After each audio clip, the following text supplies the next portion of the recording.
Nicep Family Episode 27. Itong lalabo limau mga limau patang. Nabi duit ko kadang rugi padulabo.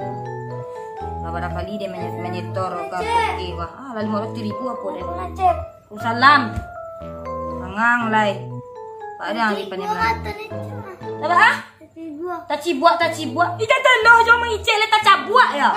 Lihat di mang lah dia tagahan yang mamain tadi Ija main juga kalau buat tu di main kasiak juang cek dia masuk ke dalam matuang beko. Iyo je kicek orang tu. Tu nak angdanga dia kicek dia mari dia nampu ya nah. Ima tak cabuaknya pun nak buang-buang tadi kasiak tu buang-buang ya. Nampak dia masuk ke foto mana? Lelok nah. Nampu ya nama tu tidak. Usang ada cuma Apa? saya. Mana usang kok dia? Anggang tu nak usang. Enggak. Ada nampu sulit ya. Jangan ada cuma usang ada cep. Busang nampak dia kini ni bulan puasa tu manahan minum manahan awe. Nak do masuk muncang le minum tu yo bau gak pakai sek bau nangok tu kalau di manusia yo bau nangok orang puasa ku usah patui. Salah angok ase busuk lah pun kecek mati mu patui. Kalau dengar dia kalau di malaikat angok orang puasa go dia harum bunnya dia. Bun sarugo dia kalau orang puasa. Pandai lo ngicik-ngicik angok orang puasa. Siana kini nang puasa kini ku ayo angoknya busuk bagi manusia. Tapi bagi malaikat dia angoknya tu harum bun sarugo. Arum ang ada nona cun ani citu ang ada cuma bangun mangkai. Ang dong itu makai tidak dari minum sehari.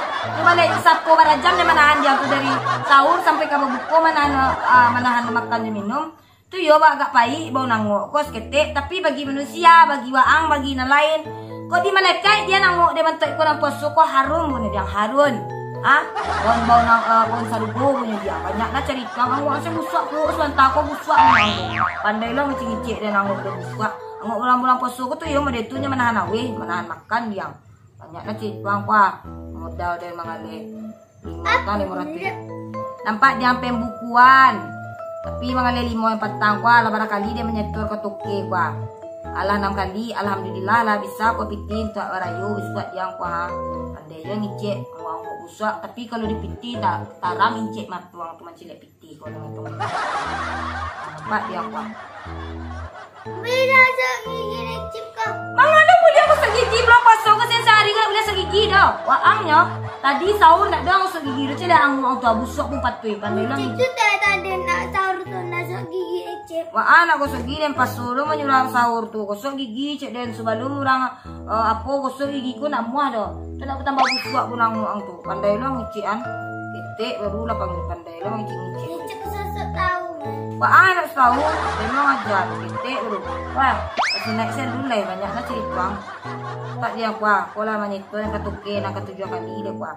Tuan bisa pas karayu kuah tak kumpul sadalah. Lalah. Kuah lah dia napon di mau kuah lain telepon tuke itu sebentar lah. Tadi cetak cepet lah, banyaklah cerita. Cuba mereka siap itu cepat. Ha, anggu tu nak musuh aku patuh.